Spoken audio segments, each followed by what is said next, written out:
Patience is not my virtue. All right.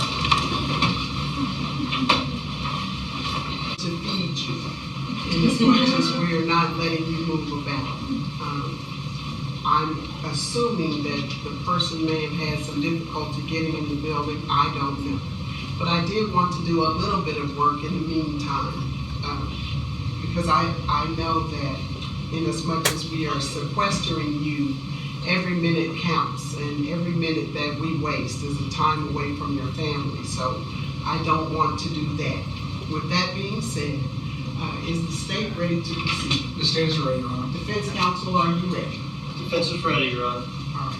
Ladies and gentlemen of the jury, if you would, please raise your right hands to be sworn. All of you. Thank you. Do you swear or affirm that in the case of the state of Texas versus Amber Guyger, you will a true verdict render according to the law and the evidence, so help you God? Yes. Okay. You may put your hands down. You're very quiet. That's the only time you get to talk. Okay? From this day forward, or from this time forward, you get to listen and observe. Okay? And as soon as I'm notified that your food is here, I will take a break and allow you to have lunch. And thank you for your patience with me. That being said, Mr. Hermes, would you please arraign the defendant? Yes, Your Honor. May it please the court. Good afternoon, ladies and gentlemen of the jury. I'm going to read you the true bill of indictment. This puts you on notice of the elements that the state has to prove to you beyond a reasonable doubt, and it makes the defendant formally aware of the charges against her. True bill of indictment. In the name and by the authority of the state of Texas, the grand jury of Dallas County, state of Texas, duly organized at the July term AD 2018 of the 194th Judicial District Court for said county, upon its oath do present in and to said court at said term, that Amber Guyger, hereinafter called defendant, on or about the 6th day of September 2018, in the county of Dallas, state of Texas, did unlawfully then and there, intentionally and knowingly cause the death of Botham John, an individual, hereinafter called deceased, by shooting the deceased with a firearm, a deadly weapon. And further, did unlawfully then and there intend to cause serious bodily injury to Botham John, hereinafter called deceased, and did then and there commit an act clearly dangerous to human life, to wit, by shooting the deceased with a firearm, a deadly weapon. It did thereby cause the death of Botham John, an individual, against the peace and dignity of the state, signed by the foreman of the grand jury. And to that charge, what is your client's plea? Your Honor, ladies and gentlemen of the jury, my client, Amber Guyger, is not guilty. Thank you. You may be seated. Ladies and gentlemen of the jury, the state and the defense have the opportunity to make an opening statement to you. The opening statements are not facts.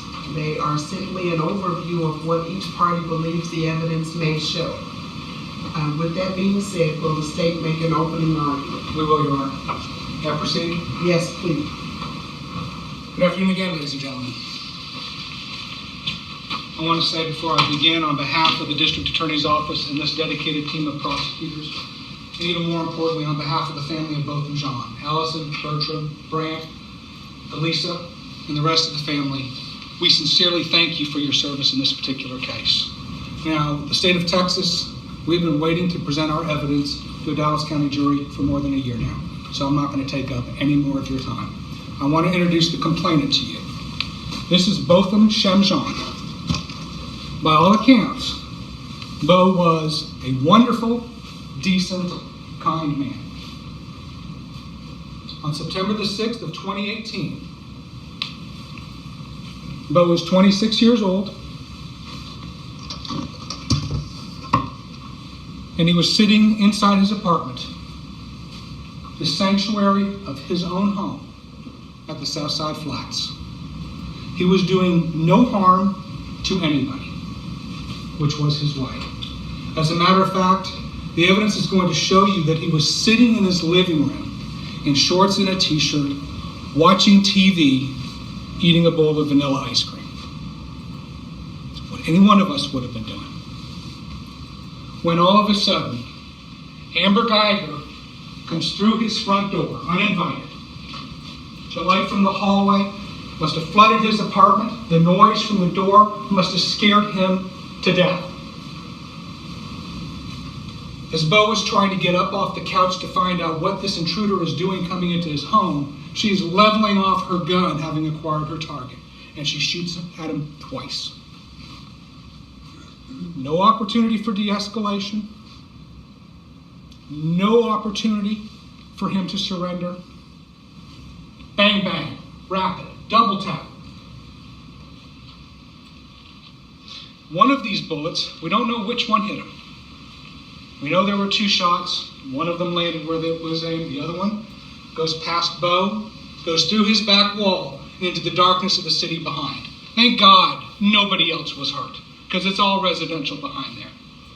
The other bullet takes a very remarkable downward course, which is going to be indicative of the trajectory, and that's going to be very important. Hits Bo in the chest just above his left nipple. The path of that bullet goes down into his heart, does absolutely devastating damage. Goes through his lung, goes through his stomach, goes through his intestine, until it finally comes to a rest in what's called the psoas muscle, which is halfway between his stomach and his back, in a dense pack of muscle.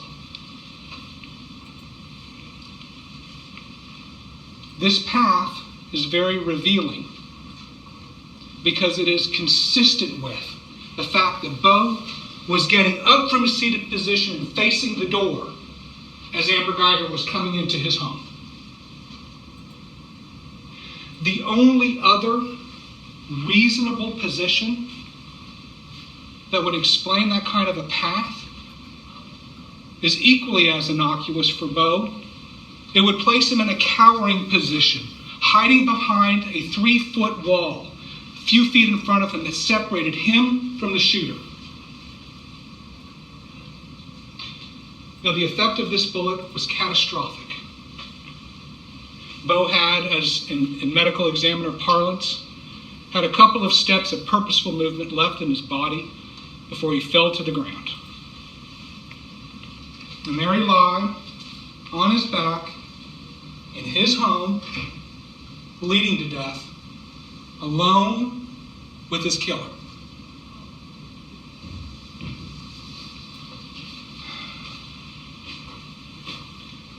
So you might be asking yourself, as did we, how does Amber Guyger come to be standing over the dying Botham Jean, an unarmed man in his own apartment, having just shot him? Well, in order for us to get that answer, we began to work right away, reconstructing her day on September the 6th. So, we're going to get into that in a second, but I'm going to tell you the short answer is simply this. In the last 10 minutes of Bo's life, Amber Guyger made a series of unreasonable errors and unreasonable decisions and unreasonable choices. The kind of choices and decisions that only she could have stopped the errors from happening again and again and again, and she did it. And for her errors, for her omissions, Botham paid the ultimate price. September the 6th, 2018 for Amber Guyger started pretty much like any other Thursday. She lived in the Southside Flats apartment, the same apartment complex as Bo. She lived in apartment 1378. He lived in apartment 1478. She was on the 3rd floor. Bo was on the 4th floor. One right on top of the other. Based on the data we have available, it looks like she was up around 7 a.m. Her work starts at 8. She had moved into this complex about 2 months before. At the time, she was assigned to the crime reduction team of the Dallas Police Department, a 5-year police veteran with the Dallas Police Department. She gets into work shortly before 8. She gets her body cam on, and her usual hours for work are 8 to 4 p.m. Now, it's not unusual at all for members of the CRT team to be working overtime. You're going to hear from the evidence that it's uncommon in police work for officers to work long hours. They receive the training, hopefully they're in the physical condition, and they got the mental acuity to do that job. She had proven her worth. That is actually a very distinguished position for her to have made it onto the CRT team. Now, they already know, this team, that there's a very good chance that overtime on this particular day is going to happen. And it's not like overtime like what we have to face, where we dread it. Officers often seek out overtime opportunities because the pay is very lucrative. Amber Guyger was one of them. On this particular day, they know because SWAT has approached the team and said that they want to go in and arrest some robbers. And they've asked for the help of CRT. And so sure enough, this plan becomes a reality. So for the most part, in the morning of September the 6th, Amber Guyger and her partner, Martin Rivera, they're trying to lay low so that they don't get into something that will make them not be able to contribute. Around noon, they meet at the central substation where they're briefed by SWAT on who's going to do what. About 1 o'clock p.m., Amber Guyger and the rest of her CRT team are out on Elsie Faye Higgins Road in a perimeter capacity when SWAT goes into the home and does in fact arrest, I believe it was 3 individuals, notorious robbers. Good job to the police. Thank God no one was hurt on their end or on the citizens' end. 3 people taken into custody. Again, Amber Guyger and the entire CRT team, they weren't in the home, but they played a valuable role in making sure no other cars or people came up on the scene. Right around 2:15 p.m., CRT was asked to transport those 3 prisoners to Dallas Police Department so that detectives can interrogate those individuals and get evidence against them so that they can be prosecuted. Ladies and gentlemen, that is common police practice, not just with the Dallas Police Department, but every police agency in this jurisdiction. When you have a person who is suspected of being part of a crime or being the criminal who actually committed the crime, those individuals are arrested, they're put in handcuffs, they're put in police cars, they're taken to the police department, they're interrogated, and they're put in jail. Except for, as it turns out, police officers. Police officers don't get treated like that. And we're going to talk about that more at trial. So from about 2:30 until 7:45, the CRT team is at Dallas Police Headquarters while the detectives are interviewing these suspects. Let me talk to you about what that's like. Because here's the point that I'm going to make. Amber Guyger worked a long shift that day. She worked a 13-and-a-half-hour shift. But I want you to understand, she wasn't laying asphalt. That's a hard job too. Being a police officer is a hard job. But I don't want to give the impression that she was running around chasing criminals all day long. Most of the day she spent at the Dallas Police Headquarters, which is an office building, like any office building that we're all familiar with. Climate controlled, food, TVs, break rooms, computers, allowed to play on your phones, text, call. Now her job, and the job of any officer who is sitting on a prisoner, they need to sit outside the interview room and make sure those prisoners don't act a fool. So it can be dangerous. I take nothing away from that. I give them their credit. On this day, however, apparently nothing went wrong. It looks like the interviews were conducted safely. Everybody got to go home. But she was there until about 7:45 p.m. After those interviews were over, 4 of the members of the team, one person had to leave, Martin Rivera. He elected not to partake in all of the overtime because he had some sort of an event that he wanted to go to. He was allowed to go. 4 of the members end up taking the 3 arrested individuals to Dallas County Jail, the building that's right behind this one. That also is kind of a mundane job of just kind of transferring your prisoner from the police department to the county sheriff. The prisoners were taken into custody. Amber Guyger and the 3 remaining members of her team did their police reports. They got their arrest approved, and by about 9 p.m., she was heading home. Another member, remember I told you it was 5 to begin with, then it turned to 4 when Martin Rivera left. Now it's down to 3 because Officer Bruce, another member of CRT, he had the opportunity to work an off-duty job. If you'll recall, I said overtime is a very lucrative position. Off-duty jobs pay even more. So he took advantage of that and left. The 3 of them, Guyger, Hellengard, and I believe McPherson, they leave the jail. They head back to the Southeast Patrol Substation in Pleasant Grove.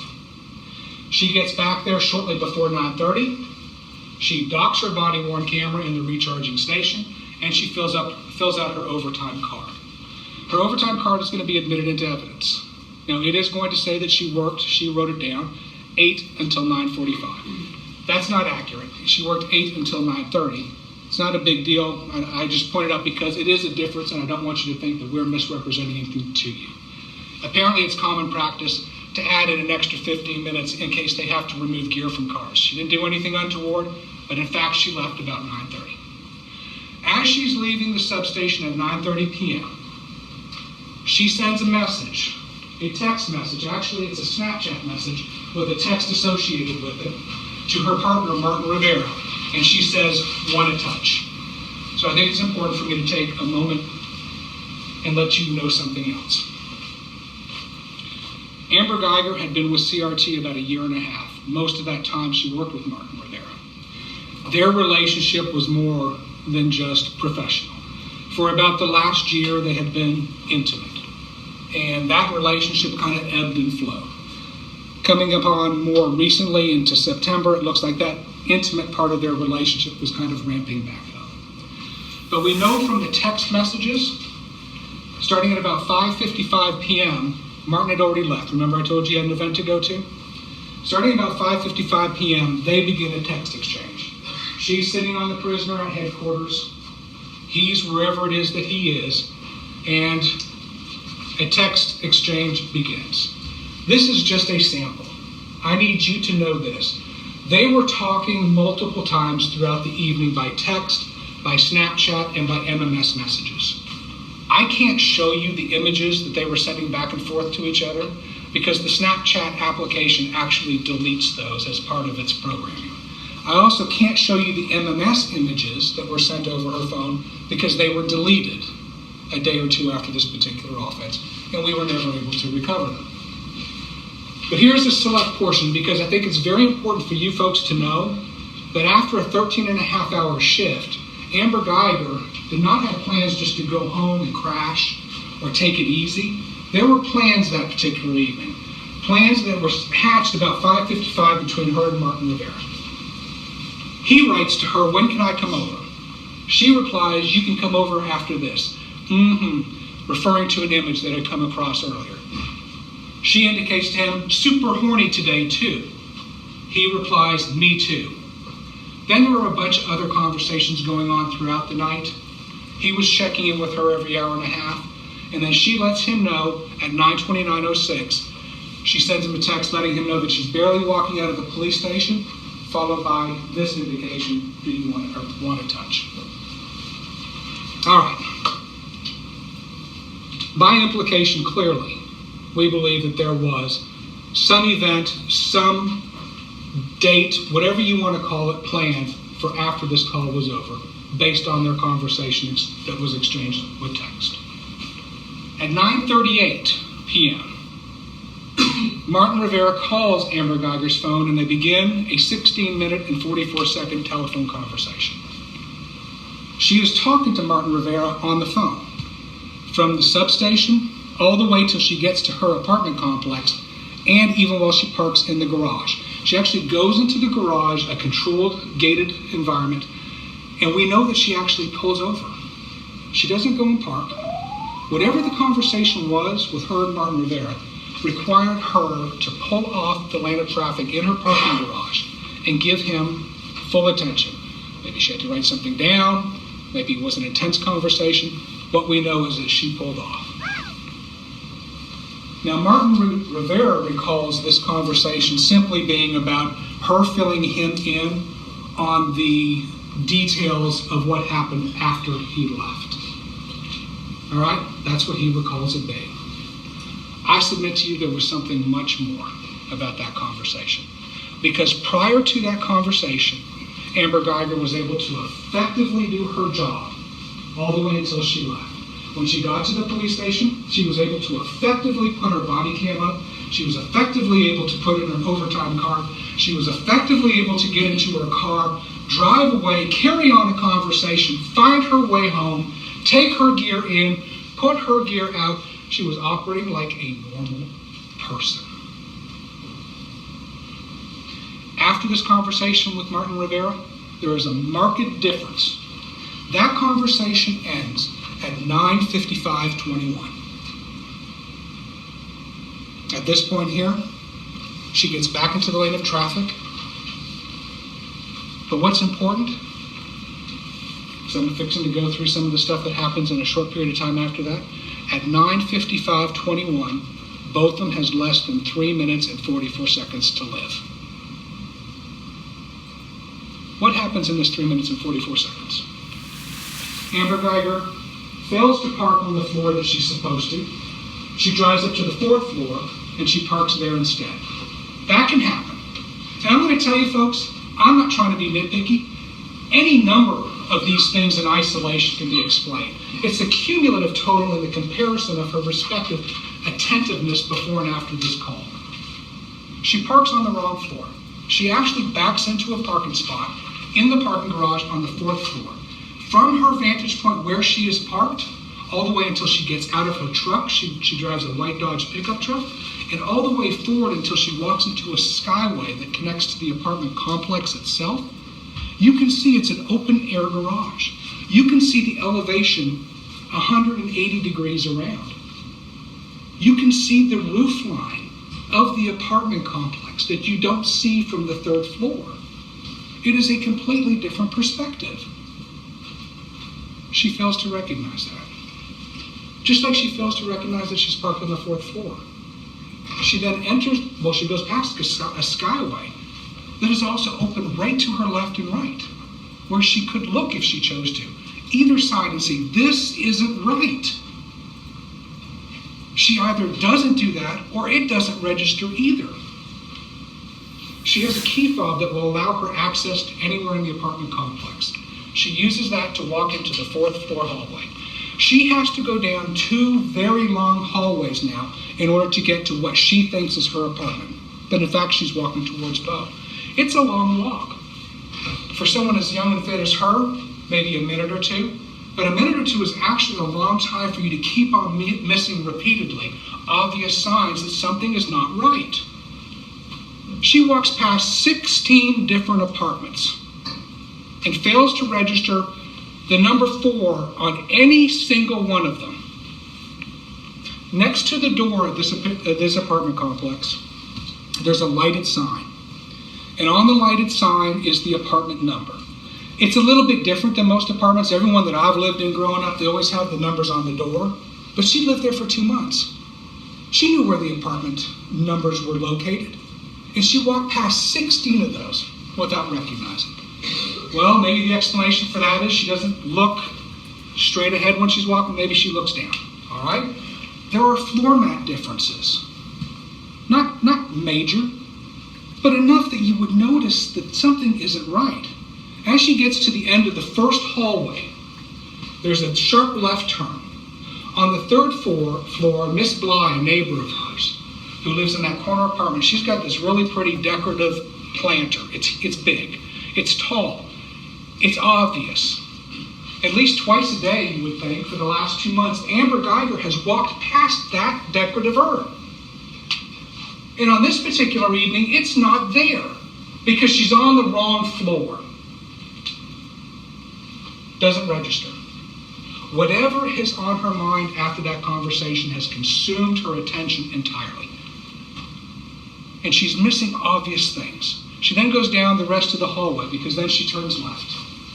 And she's walking up on Bo's apartment, 1478. And this is the one I really want y'all to hear. Amber Guyger has no floor mat in front of her door. Amber Guyger has nothing but the concrete floor. Gray, concrete floor that looks like the rest of the floor. Botham Jean wanted his apartment to be very noticeable. And he took steps to make sure that happened. In front of Botham's apartment is this extremely obvious bright red floor mat. Right in front of his door. I want to reiterate. Amber Guyger had no floor mat. She walked right up and stepped on top of this as she entered and placed her key fob into the deadbolt lock of Botham Jean's home.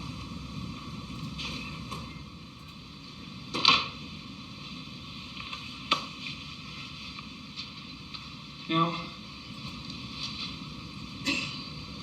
Unfortunately for Bo, it would seem that he didn't lock his door when he got home that night. We even recognize that it is a possibility that that heavy metal door, when it's shut, hit the plate and may have not actually seated, so that you could actually just push the door open. But we know for a fact he didn't lock the door. Not that he should have to, but on this particular occasion, it sure would have been good had he done it. Now, one of two things happened. Either Amber Guyger immediately assumed that there was an intruder inside what she thought was her apartment, and she decided to go in and engage. Or number two, she completely failed to recognize the reality that she locked her door that morning, and like everything else, she just keeps on going on, missing all these clues. And she enters into Bo's apartment. Once she enters into Bo's apartment, and she sees him, because she definitely saw him because she shot him exactly where she's trained to shoot an individual. Either she thought there was an intruder before, or once she recognized there was what she thought was an intruder after she entered, she departed from her training and her orders as a Dallas Police Department police officer. Their orders and her training are that if you come across a person that is inside of a habitation, like a burglar, if you have the opportunity to safely do so, you are to take a position of cover and concealment and contain that individual and call for backup. These rules are made and designed primarily because that maximizes the safety of the police officer. Incidentally, it also maximizes the safety of the person on the other side of the door. She didn't do that. She makes entry into Bo's apartment.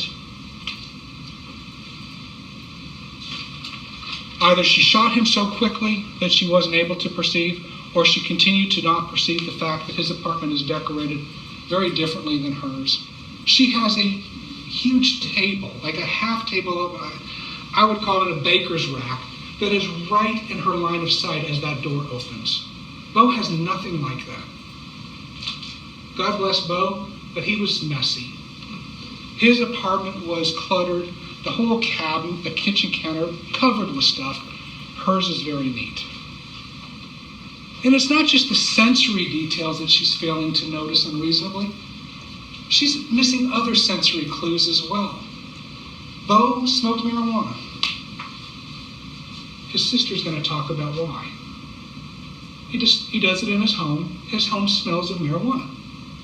Hers presumably doesn't. She fails to recognize that.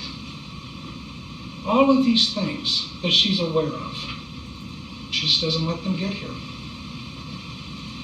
And that failure cost Bo his life. So now Bo is lying, bleeding to death on his floor. She shot him. She calls 911. I'm going to play that 911 call for you. And initially, I felt sympathy for her, and you may too. That's fine. Understand this. You're hearing one side of the story, and you're hearing an unchallenged story. But I think that 911 call is going to be important, because I think when you listen critically to what she is saying, you are going to hear that she is as concerned or more concerned about how this is going to affect her than this poor guy on the floor next to her. I think this 911 call is going to do two other things that are vitally important. Number one, there had not yet been an opportunity for her to embellish her story. It was too fast. There had not yet been an opportunity for her to think of how I could state what happened in better light for me. And in that 911 call, she tells the call taker exactly why she shot both of them. She said, I shot a guy thinking it was my apartment. I shot a guy thinking it was my apartment. No threat. No recognition of danger. For Amber Guyger, mere presence of someone in her apartment that she thinks is hers means he has to die. And she executed that plan perfectly. She doesn't one time say, he was coming at me.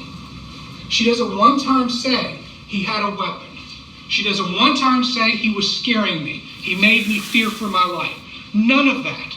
And that's when she would have said it. The reason is because it didn't happen. She shot Bo because she thought he was in her apartment. And that's it. It wasn't like she didn't have the time to say it. Had there been more to the story? She repeated 19 times, I thought it was my apartment. She had the time, and she clearly had the inclination to let the call taker know why she shot him.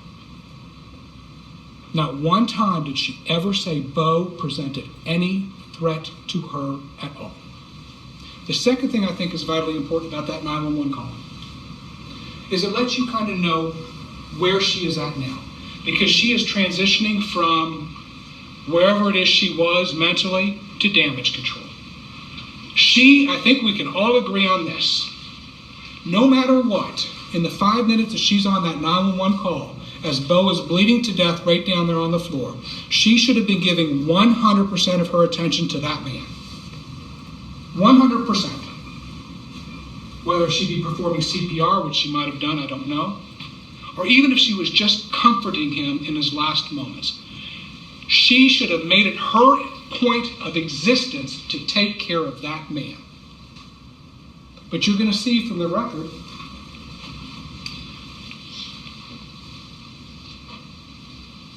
that at 10:02 p.m., while she's on the phone with 911, while she's in the room alone with both of them, she decides to send text messages to her partner.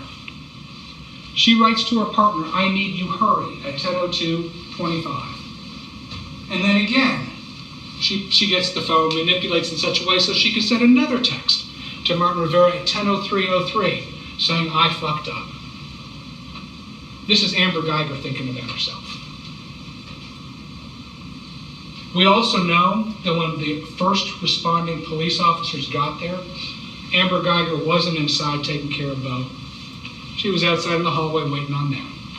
She left that poor man alone in his apartment in his final moments.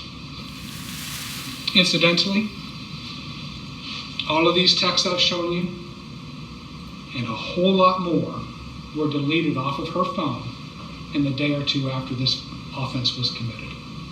It was only because we acted so quickly that we were able to preserve this bit of information to show you. Ladies and gentlemen, when we're done this trial, it is my hope and I have the conviction that we are going to have proven this case to you beyond a reasonable doubt. That on September the 6th of 2018, Amber Guyger shot an unarmed man in his home who was doing no harm to anybody. And there will be nothing in law that you will find that justifies her in doing this. When that is the case, the state of Texas is entitled to a verdict of guilty. Because for this kind of crime, there must be a consequence. Thank you.